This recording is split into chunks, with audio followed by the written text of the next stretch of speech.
지금 이 시간에는 우리가 하나님 말씀 함께 보겠습니다. 여호수아서 13장 1절부터 7절까지의 말씀입니다. 제가 세 번역으로 봉독하겠습니다. 여호수아가 늙고 나이가 많아졌다. 주님께서 그에게 말씀하셨다. 너는 늙었고 나이가 많은데 정복하여야 할 땅은 아직도 많이 남아있다. 남아있는 땅은 이러하다.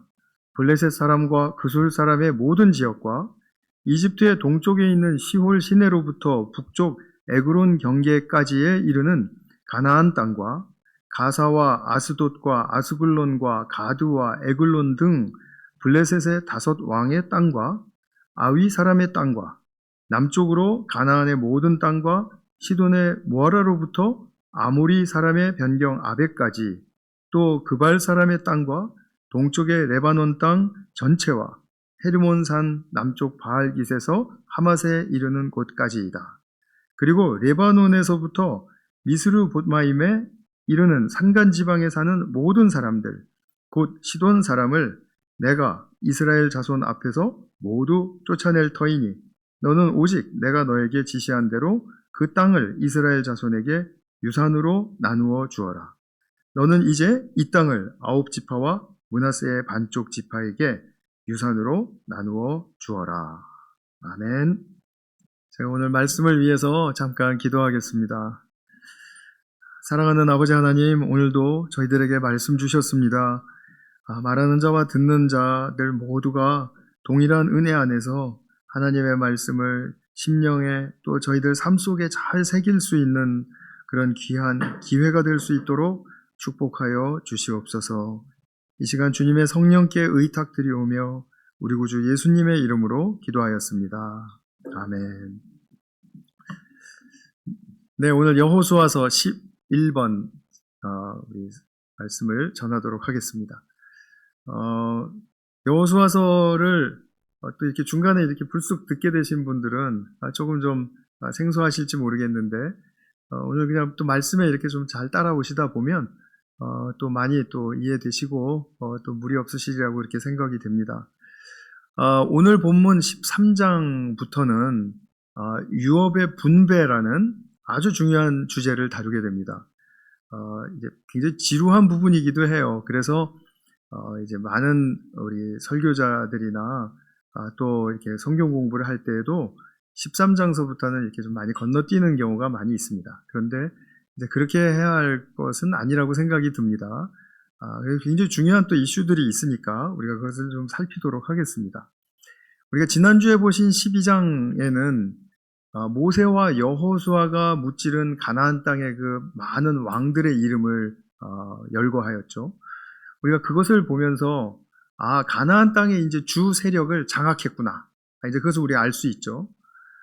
주 세력을 장악한 그런 의미는 이제 나머지 자녀 세력들이 있다 할지라도 이 땅은 이제 우리의 땅이다, 우리에게로 넘어왔다, 이런 말씀입니다. 그래서 이제 이 쟁취한 땅을 지파별로 분배를 시작합니다. 분배라는 말은 이스라엘에게 유업을 상속한다, 또 기업을 상속한다, 이런 다른 말로도 사용할 수가 있습니다. 성경의 굉장히 중요한 주제 중에 하나가 무엇이냐면 하나님께서 당신의 백성들을 이제 불러주시죠. 그래서 그의 나라의 백성이 되게 하십니다. 말하자면 이제 우리가 구원받았습니다. 그러면 그 구원받은 거기서 끝나는 것이 아니라 그 후로 하나님의 백성들이 하나님의 나라를 상속하는 것입니다. 하나님의 나라를 소유하게 되고 하나님의 나라를 받아 누리는 것입니다. 그것이 성경에 굉장히 큰 비중으로 다루어져 있습니다. 누가복음 12장 32절을 보시면 예수님께서 이런 말씀하세요. 아버지께서 그의 나라를 너희에게 주시기를 기뻐하신다. 무엇을 주신다고요? 나라를 주신다는 말씀이죠.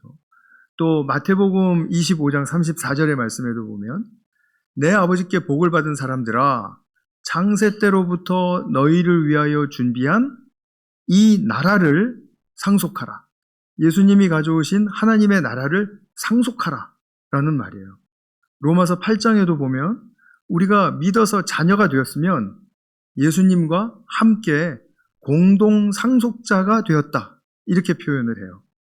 그러니까 우리가 하나님의 나라를 상속받는 것은 예수님을 이제 앞장 세워서 예수님께서 하시는 그런 모든 행동과 말씀과 그리고 또 그분의 그 능력 안에서 우리도 또한 그분이 누리시는 하나님의 나라를, 그분이 다스리시는 하나님의 나라를 소유하게 된다, 상속받게 된다라는 그런 말씀입니다.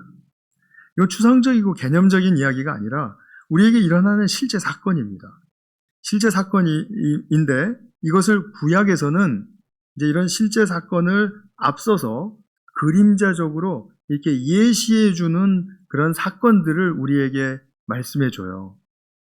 그렇게 하나님 나라를 상속받는 우리의 그 실제 사건을 미리 예시해주는 구약의 사건 중에서 중요한 것이 이제 유업의 분배라는 여호수아서 13장부터 펼쳐지는 그 이야기를 우리가 보고 있는 것입니다. 이거 굉장히 중요한 것이죠. 오늘 이제 여호수아서를 통해서 유업을 어떻게 분배하고 또 어떤 상황 속에서 또 하나님께서는 또 그 과정 속에서 무엇을 원하셨고 백성들은 어떻게 반응을 했고 하는 그런 모든 이야기들이 우리에게 실질적인 교훈이 된다라는 그런 말씀입니다. 근데 이렇게 중요한 내용을 다루는 본문에서 맨 처음 하나님께서 하신 말씀이 여호수아에게 너는 늙었고 나이가 많은데 라고 시작합니다. NIV 성경에 보면요 very old라고 되어 있습니다. 정말 NIV 그 번역자를 한번 만나고 싶어요. 왜 very라는 말을 붙였을까? 그래서 저는 very strange 합니다. 왜 이 말을 먼저 했을까?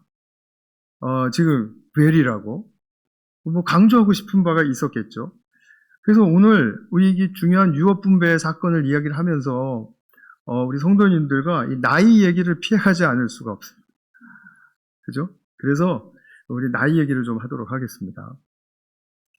누가 나에게 늙었다고 하면 좋아하실 분 있습니까? 없겠죠.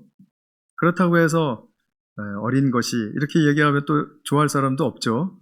그건 좀 비아냥거리는 표현이니까 그럴 수 있겠습니다. 근데 어르신들에게 이제 해당되는 말씀은 아닌데요. 대부분 사람들은 자기가 나이를 꽤 많이 먹었다고 생각하는 것 같아요. 20대를 만나도 그렇고요. 30대를 만나면 더 그렇습니다. 이제 30대가 되고 보니까 뭐 이런 말을 하거든요. 물론 뭐 자기 나이를 많이 먹었다고 과시하려고 그러는 태도는 아니죠. 나이를 먹어가면서 이제 새롭게 경험하는 바가 있습니다. 이렇게 살다 보니까 이런 것도 경험하게 되는군요. 뭐 이런 말이겠죠. 근데 지금 이 자리에는 30년대생 어르신들로부터 2000년대생까지 우리 예현이는 2009년입니까? 2010년 전이네. 그럼 이제 연소자인데 2000년대생까지 이렇게 연령이 골고루 분포되어 있어요.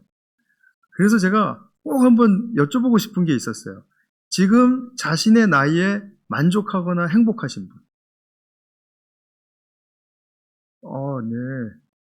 꽤 되십니다. 네, 감사합니다. 그럼 오늘 설교는 이것으로 마치도록 하겠습니다. 우리가 이제 현재 나이에 자기가 행복하다, 만족한다, 이런 분들이 많이 계시면 좋겠어요. 연세가 어떻게 되시든지 간에. 현재 나이에 자기가 행복을 느낀다면 그것은 내가 내 현재를 지금 잘 수용한다. 뭐 어렵든지 그리고 또 뭐 쉽든지 어쨌든지 나는 나의 현실을 수용한다. 그리고 이 수용한 나의 현실 속에서 나의 인생을 가치 있게 잘 가꾸고 지킬 그런 의도와 나는 그 믿음이 있다.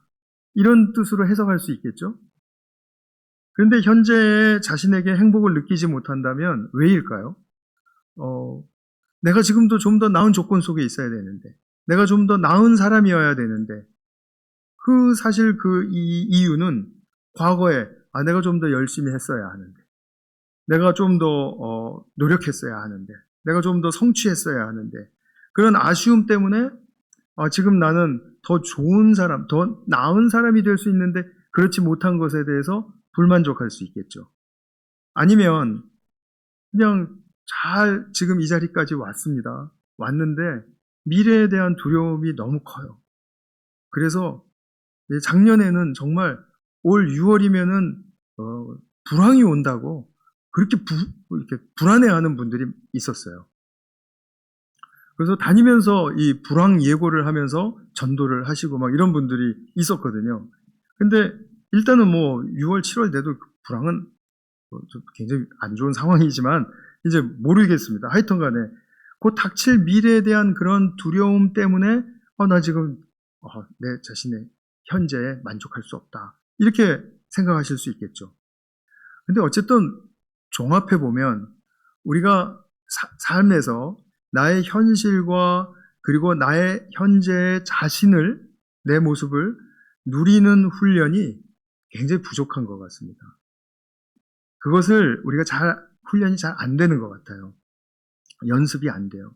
그래서 자기 나이에 대해서 이제 부정적인 그런 관점과 태도를 가지고 있는 분들이 꽤 많이 있는 것 같습니다. 근데 제가 유튜브에 잘잘법이라는 그 유명한 우리 그 채널 아시죠? 거기 잘잘법, 그러니까 잘 믿고 잘 사는 법이 잘잘법입니다. 거기에 이제 유명한 목사님들 많이 나오시는데 청파교회 김기성 목사님이라는 분이 있습니다. 그분이 이제 말씀하시면서 하시는 거를 제가 인상 깊게 들었는데요. 나는 나이 먹는 게 좋아요. 이렇게 말씀하시더라고요. 그러면서 두 가지 이유를 말씀하셨어요. 첫 번째는 뭐냐면 젊었을 때는 그냥 나의 지식과 나의 열정과 또 이런 모든 것들을 통해서 판단의 말이 많았다는 거예요. 비판하고 또 옳고 그른 걸 따지고 하는 그런 판단의 말이 참 많았는데 지금은 나이를 먹어가면서 참 수용하고 긍정하고 하는 그런 말이 많아집니다. 이런 말씀입니다. 굉장히 그게 자신을 편하게 한다라는 거예요. 편안하게. 또 하나는 뭐냐면 살아가면서 나의 삶 속에 주어지는 일상의 것들이 참 많이 이제 왔다가 지나가곤 했는데 나이가 들어가니까 그 속에서 아름다움을 많이 발견할 수 있게 되었다라는 겁니다. 그러니까 그것의 가치를 발견하게 되었다라는 거죠. 삶의 경의를 발견하고 또 느끼고 누리는 그것이 깊어지고 넓어지니까 나이 먹는 게 참 좋습니다. 아무래도 나이가 들어갈수록 그런 것들이 더 풍부해지지 않겠습니까? 이것이 나이가 주는 은혜이고 축복이 아닐까 생각이 됩니다. 우리가 젊을 때 열정이 있고요. 그리고 뭔가 시도하고 도전하고 하고 그런 흥분이 있고요. 그 다음에 또 밤을 새워도 그리고 또 견딜 수 있는 체력이 있고요. 지난주에 제가 테니스 코트에서 우리 모 집사님을 만났는데 그 집사님이 지난밤에 밤을 새셨다는 거예요. 그런데 그날 테니스 치러 나온 거예요. 저는 적잖이 쇼크를 받았는데 내색은 안 했습니다. JH 무슨 저희 집사님이 계세요. 근데 맞아. 근데 나도 젊었을 때 저럴 때가 있었지 하는 그런 생각을 하면서 지금은 아예 꿈도 꾸지 못하는 이제 그런 이제 상황을 제가 이제 경험을 한 거죠. 간접적으로. 근데 우리가 이렇게 젊었을 때 쓸 수 있는 이런 그 모든 그 열정과 에너지들 이런 것들이 나이가 들어가면서 사라지는 것은 사실입니다. 근데 그런 것은 사라지지만 아까 그 김기성 목사님 말씀대로 수용하며 긍정하며 경이로움을 누리는 그 노년의 때의 축복은 얼마나 더 귀한 것입니까? 뭐 더 귀하다라고 말할 수는 없겠지만 굉장히 귀한 것이라고 그렇게 우리가 말할 수 있겠죠. 전도서 3장의 말씀에 보면 인생에는 여러 때가 있다고 말합니다. 시작이 3장 1절부터 이렇게 이제 진행을 합니다. 모든 일에는 다 때가 있다. 세상에서 일어나는 일마다 알맞은 때가 있다. 태어날 때가 있고 죽을 때가 있다. 심을 때가 있고 뽑을 때가 있다. 그리고 좀 건너뛰어서 사랑할 때가 있고 미워할 때가 있다. 전쟁을 치를 때가 있고 평화를 누릴 때가 있다. 모든 때를 말해요. 우리가 생각하기에 나쁜 때라고 생각하는 것도 언급을 하면서 이렇게 이제 이어서 말씀을 합니다. 3장 9절로 가보면 사람이 애쓴다고 해서 이런 일에 무엇을 더 보탤 수 있겠는가? 이런 때를 바꿀 수 있겠는가? 우리는 컨트롤할 수 없다라는 거죠. 이제 보니 모든 것은 하나님이 사람에게 수고하라고 지으신 짐이다. 이 때마다 주어지는 일들이 있잖아요. 좋은 때에도 나쁜 때에도 주어지는 일들이 있지 않습니까? 우리가 수고하라고 지어주신 짐이라는 거예요. 그런데 하나님은 이 모든 것이 제때에 알맞게 일어나도록 만드셨다. 개역개정에는 아름답게 일어나도록, 아름답게 하셨다라는 그런 말씀으로 우리에게 말해주고 있습니다. 수고하라고 지으신 짐들이 있어요. 그것은 뭡니까? 그것은 우리에게 소명입니다. 소명.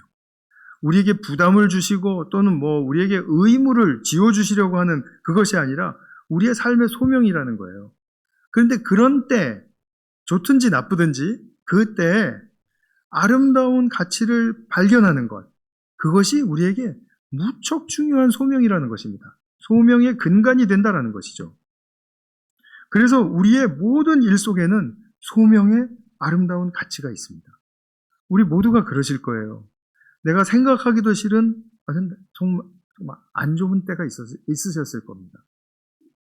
끔찍했었던 때도 있었을 거고요. 정말 절망하고 좌절하고 내 인생은 여기서 전부인가 보다라고 느끼셨을 때도 있었을 것입니다. 그러나 그런 모든 때 하나님께서 허락하셨고 허락하실 뿐만 아니라 그 안에 아름답게 일어나도록 하신 하나님의 작정이 있기 때문에 우리는 그것을 더 큰 눈으로 다시 바라볼 수 있어야 한다. 지금 전도서 저자는 우리에게 그것을 열어주고 있는 것이죠.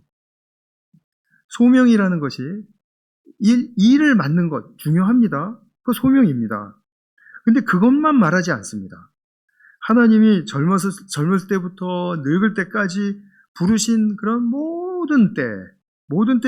모든 주어진 일들을 통해서 하나님의 아름다움을 발견하는 것, 진리에 참된 것을 발견하고 선한 것을 발견하는 것, 그걸 발견할 때 우리가 느끼는 경의, 그리고 그것을 감탄하고 그리고 그것을 찬양하고 고백할 때 우리의 마음속에는 힘이 솟죠. 무언가 모르는 우리에게 주는 진실한 힘이, 생명의 힘이 느껴지는 것이죠. 그러면 우리가 그 힘으로 살아가는 것이지 내 능력과 에너지를 짜내어서 살아가는 그런 삶을 살라고 하나님이 우리를 부르신 것이 아니라는 것이고 그 모든 때를 허락하신 것이 아니라는 것입니다. 하나님께서 내가 너에게 숱한 때를 줄 테니까 너는 그때마다 너를 짜내면서 네가 더 고민하면서 막 뭔가 더 몸부림을 하면서 살아가라. 이렇게 하라고 하신 게 아니라 눈을 더 크게 뜨고 지금 내 현실 속에 아름다운 가치가 무엇이 있을까? 한번 찾아보렴. 이라는 그런 말씀이시죠. 이것이 바로 하나님이 우리를 창조하신 목적을 이루기 위해서 달려가는 삶의 속성입니다. 이 속성을 결코 등한시하거나 놓치시면 안 될 것 같아요. 이 창조의 목적에 합당한 삶의 속성은 하나님의 아름다움과 진선미, 참된 것, 그리고 선한 것, 아름다운 것을 발견하는 그 눈이 열리는 것, 그리고 그것을 느끼고 누리고 고백할 줄 아는 것. 이것이죠. 그래서 여호수아에게 하신 말씀을 다시 보면 너는 늙었고 나이가 많은데 이거는 부정적인 말씀은 아니다 라는 것을 아실 수가 있겠죠. 이제 너에게는 새로운 국면의 삶으로 들어가는 거야. 이런 말씀이시겠죠. 그러면서도 하시는 말씀이 뭐냐면 정복해야 할 땅은 아직도 많이 남아있다. 이러세요. 그러면 또 정복하라고요? 이렇게 또 되물을 수 있겠죠. 그래서 하나님 말씀을 계속 들여다보면 2절부터 하나님의 자녀 세력들이 이렇게 가나안 영역을 많이 커버하게 이렇게 아직도 존재하고 있는 것을 알려주세요. 그런데 주님 말씀은 이 땅을 더 애써서 정복하라가 아니라 이제는 하나님 당신이 가나안 민족들을 쫓아내 주시겠다라는 거예요. 그래서 6절 중반부에 보면 모든 사람 곧 시돈 사람을 내가 이스라엘 자손 앞에서 모두 쫓아낼 터이니 하나님께서 쫓아내 주신다라는 거예요. 하나님이 그 몫을 감당해 주시겠다라는 겁니다. 우리에게 이런 믿음이 있으면 참 좋겠죠. 편안할 거예요. 하나님이 해주시겠지. 그리고 나는 새로운 국면으로 들어간다. 그 새로운 국면의 소명이 무엇이었습니까? 그것은 유업의 땅을 분배해 주어라 입니다. 유업의 땅을 분배해 주어라. 그러니까 여호수아 인생에서 이제 새로운 소명의 단계로 들어간 겁니다. 여호수아서에 보면은 여호수아가 두 가지의 소명을 좀 이렇게 받아요. 물론 이 두 소명은 연결되어 있습니다. 그러나 새로운 의미로 전환돼요. 먼저 주신 소명은 여호수아서 1장 2절에 이런 말씀입니다. 이제 요단강 건너편에서 이제 이스라엘 땅으로 건너오기 전에 시딤이라는 곳에 이제 머물고 있었죠. 그때 하나님께서 모든 백성과 함께 일어나 요단강을 건너서 내가 그들에게 주는 땅으로 가거라. 가서 싸워라. 그리고 쟁취하라. 지금 이런 말씀이에요. 소명은 요단강 땅을 건너가서 싸워 쟁취하는 것입니다. 그런데 이제 그것을 다 쟁취했어요. 물론 완벽하게는 아니지만 주세력들이 다 장악이 되었습니다. 자, 그렇다면 하나님께서는 남은 것들 내가 처리해 줄 테니까 너는 새로운 소명으로 들어가. 그러면서 하시는 말씀이 백성들에게 유업을 분배해 주어라. Divide the land 해 주어라. 이런 말씀이세요. 그러니까 이 소명의 이 두 측면을 우리가 살피면 이것은 우리에게 어떤 의미가 되겠습니까? 우리가 젊을 때 또는 늙어서 또는 어떤 일을 할 때 어떤 일을 마치면서 또는 또 뭐 이곳에 살다가 또 떠나면서 뭐 여러 가지 일들이 있을 수 있지 않습니까? 단계가 완전히 선명한 변화와 함께 바뀌는 그런 여정을 우리가 걸어가죠. 자, 그럴 때 이 땅에서는 이 시기에는 이 일을 통해서는 내가 이렇게 했지만 이제 내가 그만두고 떠날 때에는 또 이런 일들이 분명히 있을 것이다. 이런 하나님이 주시는 소명의 의미와 차원이 달라진다라는 것을 우리가 보게 되죠. 우리가 이런 의미가 됩니다. 우리가 예수님을 믿고 하나님 나라에 들어왔습니다. 우리가 알고 있는 것, 예수 믿고 천국 가는 것, 천국 들어가는 것, 그게 전부 다일까요? 아까 앞서 말씀드린 것처럼 그게 다일 수가 없다라는 거예요. 왜냐하면 들어왔으면 그 다음 단계에 무언가 또 소명의 일들이 우리에게 주어진다라는 겁니다. 그 소명의 일은 무엇입니까? 이제 들어와서 하나님 나라에 들어와서 성도가 살아가면서 이제 맞이하는 모든 때에 하나님이 주시는 유업의 축복, 즉 아까 지금 계속 말씀드리는 진과 선과 미 이런 축복을 계속 누리고 그리고 나누고 함께 즐거워하는 그런 새로운 국면들이 계속해서 펼쳐져 가고 있다는 것이죠. 마치 우리가 자녀를 낳으면 낳아줬으니까 이제 네가 알아서 잘 자라라가 아니라 계속 자라고 장성해서 결혼하고 또 아이를 낳아서 손주가 생기고 이렇게 계속해서 여정이 이제 변화가 있다 할지라도 우리는 무엇을 하죠? 그 순간순간마다 우리에게 숨겨주신 그 아름다운 가치를 찾는 일을 우리는 계속해서 하고 있고 하고 싶지 않습니까? 그런 것이죠. 그 가운데 우리 모두는 다 예외 없이 나이가 들어갈 것이고 또 늙어갈 것입니다. 그러면 그런 과정 속에서 우리가 반드시 놓치지 말아야 할 우리의 이 자세와 우리의 또 이 결단은 내가 어떠한 시기, 어떠한 때가 온다 할지라도 보이는 것이 전부다가 아니라 보이는 것 안에 숨겨주신 그런 아름다운 가치를 발견하고 경탄하고 그 의미를 나누어 주고 그럼으로써 우리에게 주신 각자에게 주신 유업 분배의 소명을 잘 감당하는 그것이 바로 우리에게 주어진 소명 아니겠습니까? 이 여호수아 시절에는 여호수아에게 일임하셔서 유업의 땅을 분배해 주어라 하고 한 사람 지도자에게 이야기하셨지만 오늘날에는 그게 아니죠. 우리 만인이 제사장이라는 말씀을 하시잖아요. 우리 모두가 다 유업을 분배받고 모두 유업을 누리고 그러므로서 우리가 서로 격려하고 또 우리가 양보하고 또 베풀면서 그러면서 우리의 유업을 함께 나누는 일 이것이 바로 우리 성도의 삶의 유업 분배의 골자이죠. 근데 이것을 방해하는 것이 있습니다. 이 방해하는 것이 우리 주변에 있지 않고 내 안에 있습니다. 두 가지만 말씀드리면 이런 것입니다. 편협성, 바이어스 되는 것. 그 다음에 교만, 내가 하는 것이 옳다고 생각하는 것, 자꾸. 그리고 시기, 이 시기를 뭐라고 이제 풀어서 이야기하냐면요. 남이 잘 되는 것을 보고 느끼는 불쾌함. 시기래요, 그게. 경쟁심, 열등감, 우월감, 뭐 등등. 이런 것들이 유업 분배를 잘 해야 하는 그 소명을 저지시켜요. 우리가 예수님을 믿고서 이제 정말 기쁨이 힘이 넘치고 그래서 내게 주어진 그런 직장 일도 그렇고 가정도 그렇고 다 열심히 하죠. 교회에서도 이제 봉사하고 또 섬기고 하는 일도 열심히 하죠. 많이 감당합니다.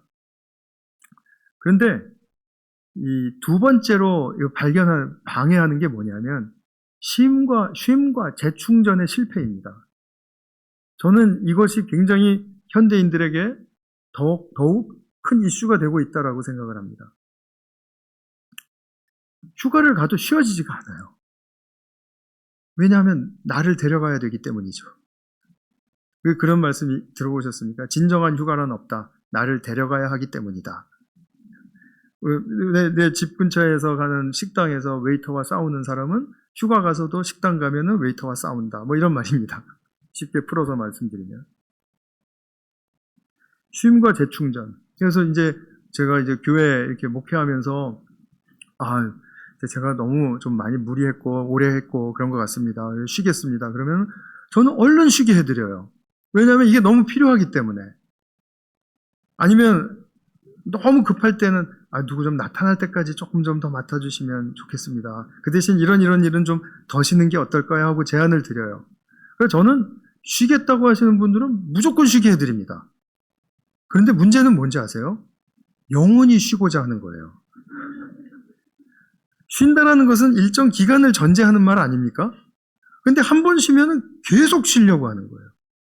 그러니까 쉬어도 뭡니까? 재충전이 안 된다는 얘기예요. 여기에 우리가 번번이 실패하는 것입니다. 전도서 3장 말씀을 우리가 기억하셔야 되겠습니다. 하나님은 모든 때를 아름답게 하셨다는 겁니다. 모든 때를. 일할 때도 쉴 때도. 그죠? 아름답게 하셨다. 그리고 우리가 낮에 행동할 때도 밤에 잘 때도 하나님은 아름답게 하셨다는 겁니다. 그럼 우리의 초점은 계속해서 강조 말씀드리듯이 무엇을 하든 안 하든 모든 때 속에 감추어진 아름다움을 볼 줄 아는 눈을 기르는 것이죠. 예수님 말씀 기억하십니까? 너의 눈은 몸의 등불이다. 눈이 밝으면 온몸이 밝을 것이다. 기억하시죠? 이 눈이 밝아져야 되는 것입니다. 눈이. 그래서 아름다움을 잘 보고 그것을 누리고 그리고 그것을 표현할 줄 알고 고백할 줄 알고 이것입니다. 우리가 이제 뭐 흔히 듣는 말인데 은퇴하시면은 그 일을 그만두고서 자기가 소용없는 존재가 되었다고 이제 그렇게 생각들 많이 하신다고 하죠. 누구든지 그렇게 될 수 있을 것 같습니다. 이제 저도 60이 넘어가니까 목사님은 은퇴 언제 합니까? 하고 물어보는 분들이 생기기 시작했어요. 어쨌든 뭐 그거는 뭐 나중에 이야기고요. 오늘은 그런 우리가 생각해 볼 수 있는. 저도 가만히 생각해 보면 하던 일을 그만두면은 굉장히 허전할 것 같다. 그리고 내가 이런 일들을 안 한다는 게 무가치하게 느껴질 수도 있겠다 하는 그런 예측이 됩니다. 근데 소명을 우리가 열정적으로 힘을 다해서 감당한 후에 그만두어야 할 때가 반드시 오게 마련인데 누구에게나 오잖아요. 오게 마련인데 이때는 내가 준비를 아주 단단히 하셔야 되는 거죠. 새로운 경이로운 가치의 차원으로 내가 들어간다. 이런 믿음과 비전이 우리에게 필요한 것입니다. 예수님의 일생을 한번 생각해 보십시오. 복음서에 보면은 예수님이 열정을 가지고 정말 온 지역을 다니시면서 가르치시고 복음을 선포하시고 병든 사람 고쳐주시고 귀신 쫓아내주시고 가난한 사람들과 또 죄인들과 세리들과 파티해 주시고 굉장히 바쁘셨어요. 또 그 와중에 시간 쪼개셔서 또 기도하러 들어가시고 엄청나신 그런 삶을 사셨잖아요. 얼마나 열정적인 삶입니까? 그러면 예수님의 그 열정적인 삶에만 가치가 있습니까? 우리는 알고 있죠. 예수님이 생애 끝자락에 맞이하시고 거기서 돌아가셨는데 십자가 사건인 것이죠. 그 십자가 사건이야말로 우리 인류 모두에게 영원한 그 생명의 가치를 보여주시고 그것을 전달해 주시는 그런 놀라운 계기가 되었다는 사실을 아시죠? 그러나 십자가 죽음 딱 그 사건만 한번 생각을 해보세요. 무기력하셨죠. 엄청 고통당하셨죠. 그리고 억울하게 당하셨죠. 죄가 없는데. 그리고 모멸당하셨죠. 이것처럼 힘든 일이 있습니까? 우리 사람이 모멸당하는 것처럼 참 그런 큰 수치는 없을 겁니다.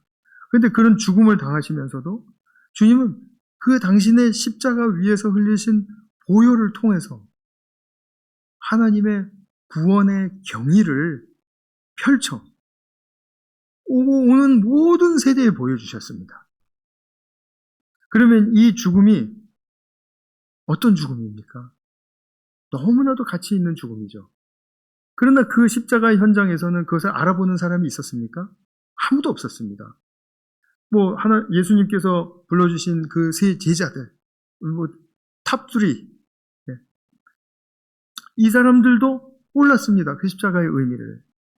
이거는 무가치한 죽음을 우리 스승이 죽으시는구나. 그리고 다 고향으로 돌아가든지 물고기 잡으러 또 바다로 가든지 그러지 않았습니까? 몰랐거든요. 눈이 띄어지지 않았으니까. 그런데 눈이 띄어진 다음에는 이 사람들이 바로 이 예수님이 펼쳐주신 보혈 속에서의 구원의 경의를 그냥 불철주야 전도하고 또 선포하고 다니느라고 모든 인생을 다 사용하고도 너무나 영광스러운 삶을 살았다고 자부심을 가질 수 있었던 것이죠. 우리가 인생의 어떤 단계에 있든지 지금 주어진 때, 이것이 긍정의 때이든 부정의 때이든 이것을 우리가 이분법적으로 나눌 이유가 없습니다. 이것은 모두 다 통합적으로 하나님께서 우리에게 진선미의 가치를 일깨워 주시고자 하는 하나님의 알맞게 작정하신 때인 것입니다. 그래서 우리가 지금 이때, 주어진 때 구원과 유업의 아름다운 가치를 발견하실 수 있기를 바라고요. 또 무엇보다도 나의 삶과 일상을 통해서 나의 가정과 또 나의 어떤 모든 관계들을 통해서 이것을 아름다운 가치를 발견할 수 있는 눈을 갖는 것은 우리에게 너무나도 중요한 유업 분배의 소명을 감당하는 길이다라는 것을 말씀드리고 싶습니다. 그래서 오늘 우리가 성찬을 이제 받을 때 주님의 보혈의 이 죽음 속에서 감추어진 이 고귀함을 다시 한번 생각하시면서 또 그것을 누리시면서 성찬에 참여하시는 그런 우리 성도님들 되시기를 축원합니다.